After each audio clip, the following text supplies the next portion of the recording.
Welcome to the How to Be Awesome at Your Job podcast, the show where brilliant professionals share how to sharpen the universal skills required to flourish at work. Enjoy more career fun, wins, meaning, and money with your host, Pete Makaitis.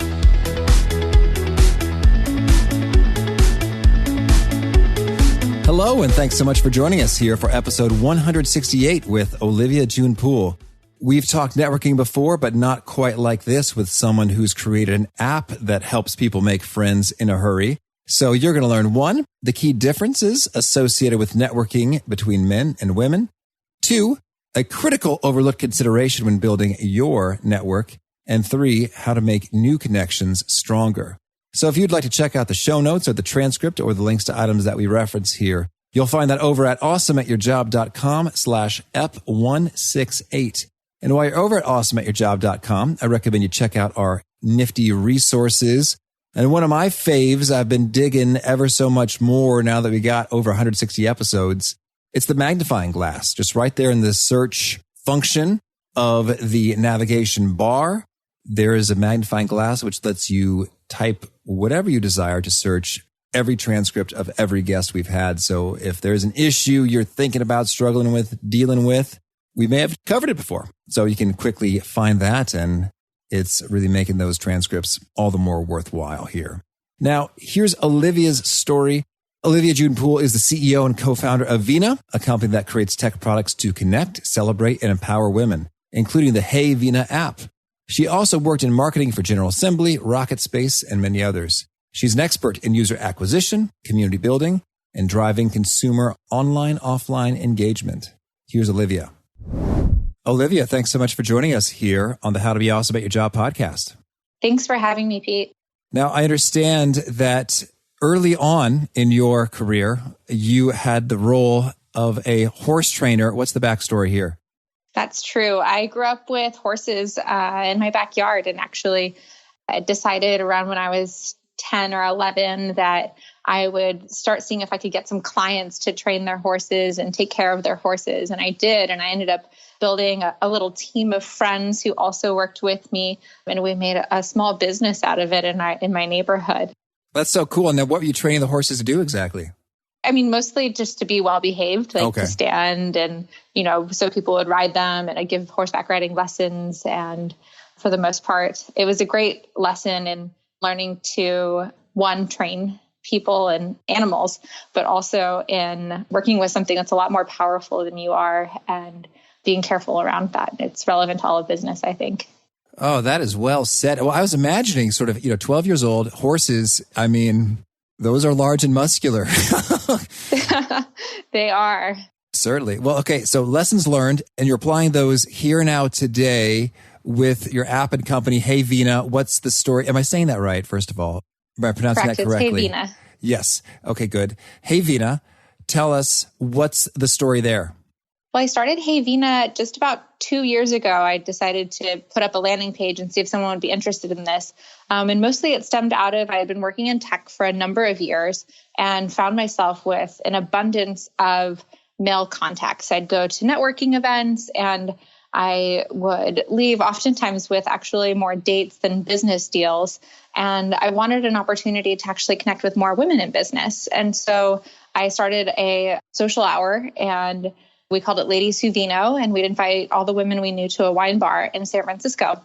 And it was just taking off like crazy. Every month we'd have, 100 or plus more women show up to these events. And we lightly said it was networking like friends, because at the end of the day, friendship is the foundation of most business relationships. And so I decided to turn it into technology and scale that experience out to women all around the world. Okay. And so with the scale, what does the app do? And how do I get wine involved, or is it wine optional? Wine is optional, absolutely. So it's a mobile app. Right now we're available on iPhone, and we're available on Android coming this summer. Our Android app is launching in the end of June. And so it will be available on iOS and Android all around the world. And it functions really similarly to a dating app. And so what you do is you sign up, you create a profile about yourself, you see cards like you would in like a Tinder, for example, and then you swipe right to say hey, and you swipe left to skip someone.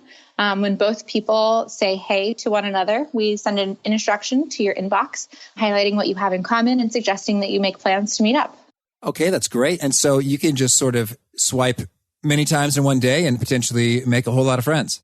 Yeah, I mean, we've had people on our platform say they sat down for their first experience and suddenly 3 hours later and a bottle of wine later, they had like a ton of matches and they've gone through like hundreds of profiles and started to actually build their network. Oh, that is so cool. Well, so tell us then, maybe zooming out a little bit. So you got a great app. It's getting the job done. And that's really cool. So could you maybe orient us a bit to your philosophy there in terms of, why is, this network of professionals and community so critical? Well, something that I found in my career is that oftentimes whenever I found a new job opportunity or a great business deal, it was through someone in my network. And we've all heard the old adage of it's not what you know, it's who you know. And, we have Tony Robbins out there whose mantra is your network is your net worth. Mm-hmm. And so we all know that people are, the catalysts in our careers and mostly in our lives. And so having this tool is so essential. Absolutely. Well, so then I'd love to get your perspective in terms of, as you've done, what's so fun to talk about app folks is that, you do so much research in terms of your users and the best practices and the cognitive neuroscience and all that stuff. So I'd love to hear, what are some of the lessons learned and keys that you've figured out when it comes to, what makes for successful network building, community building efforts amongst professionals? Sure. So one of the things I studied, gender studies, my background is in social psychology, and I got really interested in gender psychology, especially applied to the workplace, but in all factors of our lives. And one of the things that we had to really research into is, how is it different, if at all, for a woman making business connections or social connections than it would be for a man? And so a lot of times what we really realized, and the background to this is that men tend to build relationships and connections over a shared activity. So you're going to do something, and in doing that, you're bonding. And so one of the things for women, though, was that women were more about who you are and like, what do you think about things? And then the activity came secondary. And so it was really interesting in designing this platform because ultimately in the tech industry, as we all know, and we've heard in the media that it's very male dominated. And I'm pitching to venture capitalists. It turned out that a lot of my fundraising process was very much about communicating the differences in gender dynamics when it comes to relationship building and why our product is designed the way that it is and how it ends up influencing people's lives throughout their lifespan. Oh, intriguing. So that's kind of one tip right there. In terms of there are gender real influences at work in terms of how one can go about building a strong relationship. So it sounds like you're saying that as a man, if you're looking to grow a network and expand, you might be better served participating in an activity. Hey, we're going to play basketball or golf or bowling or something. Whereas with a woman, you might get more traction if you simply propose wine, coffee, etc., to talk about the stuff directly. Mm-hmm, exactly. It was really interesting. They've also done a lot of studies about, men and women's effectiveness when it comes to networking. And one of the things that was discovered is that oftentimes if you compare a group of men who go to a networking event to a group of women who go to a networking event, a man would walk away with, the business deal, the contact that he was looking for, whatever it was, would go out there, find, hunt, and achieve this thing. Mm-hmm. Whereas women would walk away with a lot of beginnings of relationships, a lot of new contacts and people that they would then follow up and nurture for a much longer period of time. And so they weren't necessarily as instantly winning from this event, but they ended up being able to go back to these contacts time and time again throughout many years. And so it was kind of a tortoise and a hare situation here where you'd walk away and you'd have to keep on doing these kinds of activities because you'd find the deal and it'd be done and you're done with that connection now. Whereas women have these longer, more nurtured relationships throughout their careers. Oh, well, that's a warning sign for me then, because I'm the hare, I suppose, as a man in this metaphor. So, okay, duly noted to make efforts to extend things beyond the, victory, check the box, acquired what I needed. Thank you for that. And so, tell us, as we're kind of going out and about, meeting people, building connections and networks, are there any particular pointers that you recommend folks bear in mind about finding the right people to support us in the right ways? Right. So, I think one of the things that we need to be very conscientious of is oftentimes we're driven to seek out people who are just beyond you and to people that you really admire. And that's all well and good. But oftentimes those people are overwhelmed with, lots of people who are looking to get connected to them. And one of the things you can best do is actually, surround yourself with people who have similar levels of ambition as you. Okay. So that way, as you progress throughout your careers together, you are both striving for new things. And so oftentimes those people will actually be the most useful to you in your career than maybe the person that you super admire and try to go after, and they maybe don't have enough time for you. Oh, that's so brilliant. So it's sort of like the person you're forging relationships with now might be, well, I don't want to use, higher, better kinds of language, but I think you know what I mean in terms of when it comes to career progression and however you care to measure that by impact or income or number of direct reports in the pyramid underneath you. You're saying you'll get more bang for your buck with your relationship building efforts if you look for folks who might be in a similar spot of power, prestige, etc. right now, but have a high degree of enthusiasm for going places because you've sort of established that relationship before they were, rich, famous, powerful, successful. And in a way that kind of makes the relationship seem all the more authentic.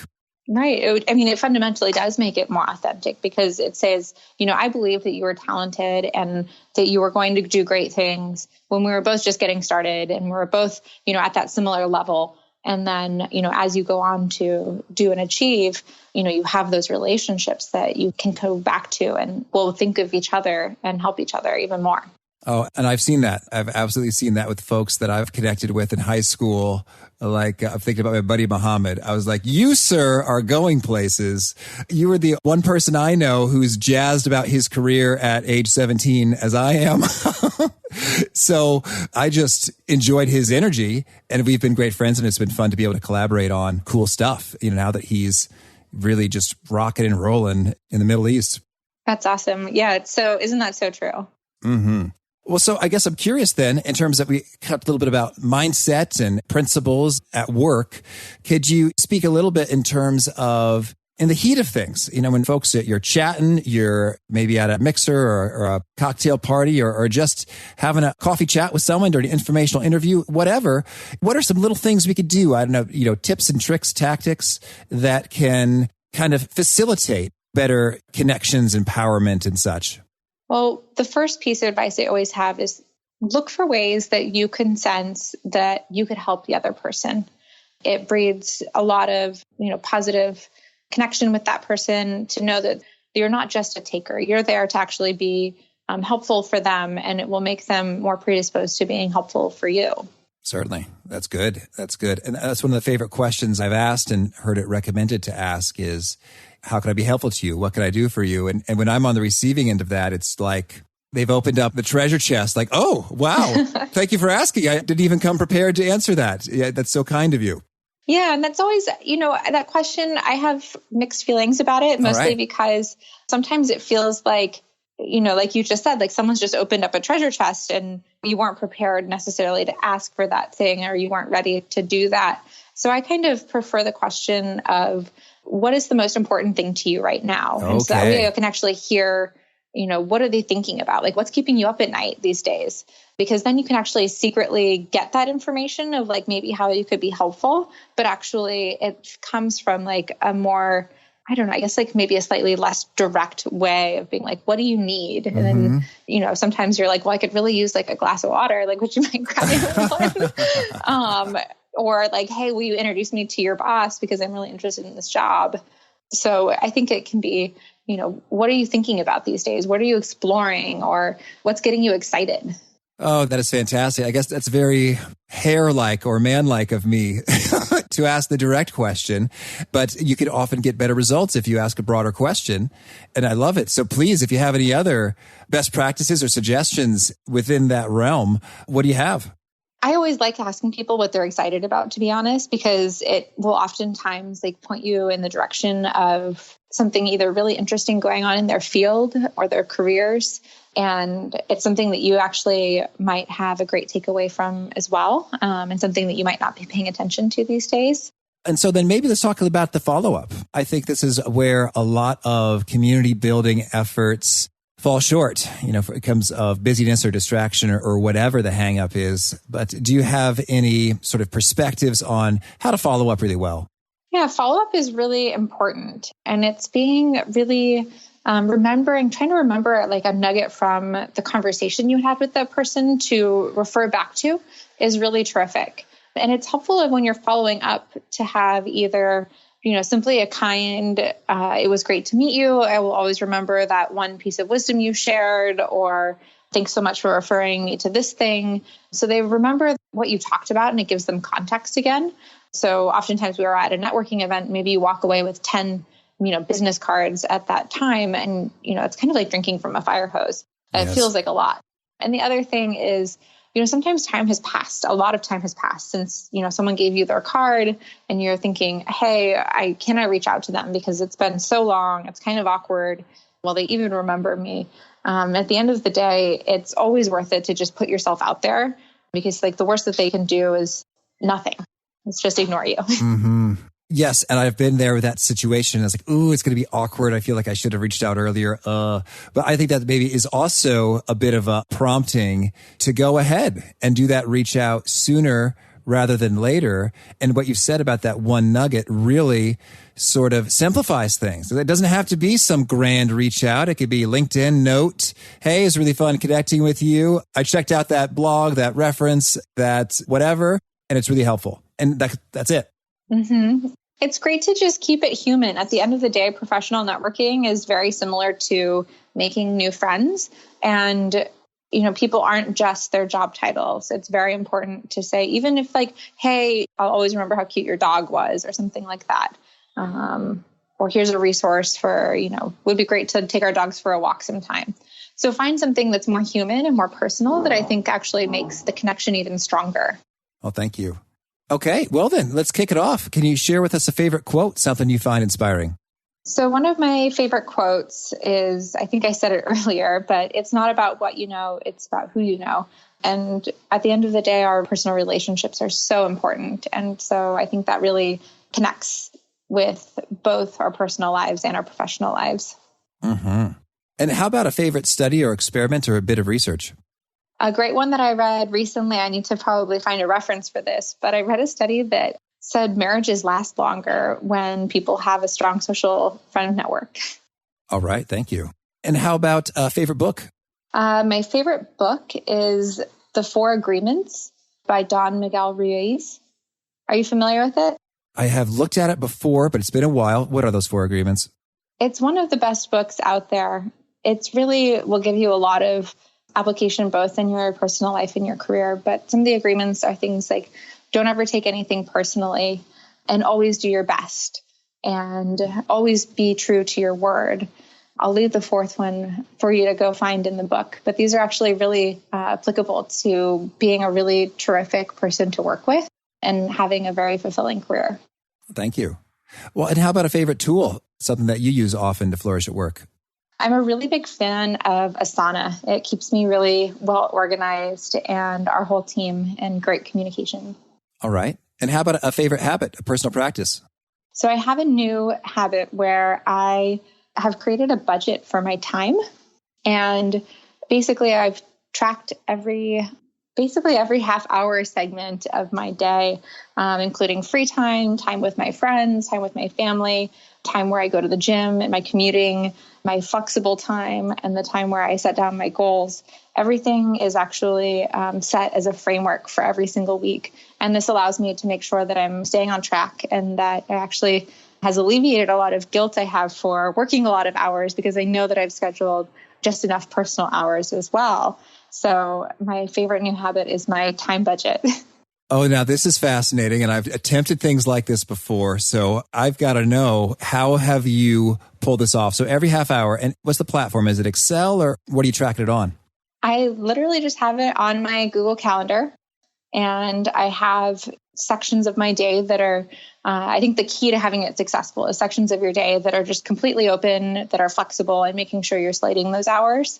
And so I actually schedule out the number of hours I spend, managing my team, to doing outreach for, various objectives, to my goal setting time, to my time to respond to emails. I have my shower and get ready time. So making sure I give myself ample time for things rather than, trying to overly crowd my day.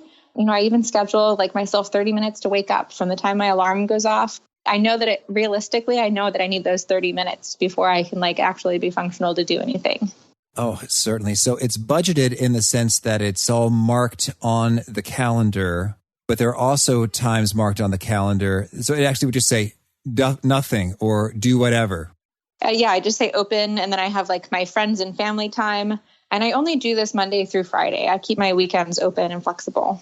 Okay. And is there color coding involved? There is no color coding, but I do keep the hours tracked and the percentage of my week spent on various items. So tracked, is that also in the calendar? Or is that from a different program? That's in a spreadsheet. All right. So you just sort of look back and see, did this, in fact, was it what I said I was going to do? So I track the categories of time where it's basically head down work time or, time for days that I have set aside where I can, have lunch meetings, or it translates to open time if I'm not doing that. So then I just keep that framework on my calendar always. And then I use my regular calendar and I overlay it to make sure that I'm not impeding into my other calendar. So I just keep it in the background as a framework for my day where I know that I have this amount of time where I can schedule things. And otherwise I have to have my heads down, flow state time. Okay. And so are you pretty compliant then with what you have set forth? I'm pretty compliant. It gets really tough when you're traveling. Yes. But aside from that, if I'm in office, I stick really tightly to this. And what have been the most compelling benefits as a result of having adopted this habit? Honestly, it's the relief of any guilt I have over time, which I tend to have a lot of time-based guilt for myself because I am an entrepreneur. I work a lot of hours. And if I feel like I'm stepping on my time with my husband, it feels like I'm being unfair at either him or myself. And so as long as I have those hours slated where I know that I've slated enough hours of the day towards my work, and it also helps me avoid burnout because otherwise I might be at the office for, 14 hours a day, and that's not good. Oh, well, thank you for sharing, Olivia. This is probably the most follow-ups I've ever asked a guest about their habit because I've tried and failed what you're doing on a couple different mechanisms, and it's intriguing. So thank you. Yeah, keeping it simple, I think, is the key. Mm-hmm. And then finding the right percentage, number of hours you want to spend per week, managing people or, tackling your emails or, working out and giving those times for commuting. I think that's the key, is just being really realistic and honest with yourself. Yes. And I think I have not done that in some ways. And okay, final follow-up. All right. So we had the illustrious David Allen on episode 15, great guy, and sort of an inspiration for me in many ways. And so I think I have chronically underestimated what it really takes to just process your incoming stuff in terms of emails and such. So would you feel comfortable sharing with us just how much time does it take to do emails and physical mail and sort of text message, managing the incoming stuff and just processing, responding to it? Yeah. So I think they're very spot on. Everything does take way longer, generally speaking, than I ever thought it did. And so that's, I think, one of the biggest learnings of my career is actually being realistic with how long stuff takes. So I slot about an hour a day to emails. Mm-hmm. And a lot of times those emails are often just forwarding them to other people that are better off, taking the lead and responding or CCing someone. So that way I'm not the person that necessarily has to go through them. Yeah. We keep all of our team communication on Slack. And then during the day, we actually have We're experimenting with 2 days a week where we don't Slack, we don't talk to each other or anything until like the afternoon. So that way everyone can have heads down work time that's not interrupted by questions or other things like that. And that was really helpful. As far as the text messages and that kind of like personal mail stuff takes, I tend to like actual like physical mail. I tend to save that for like my home lifetime. So that kind of eats into those hours. And then I slot the other stuff into my like open free time. Okay. Thank you.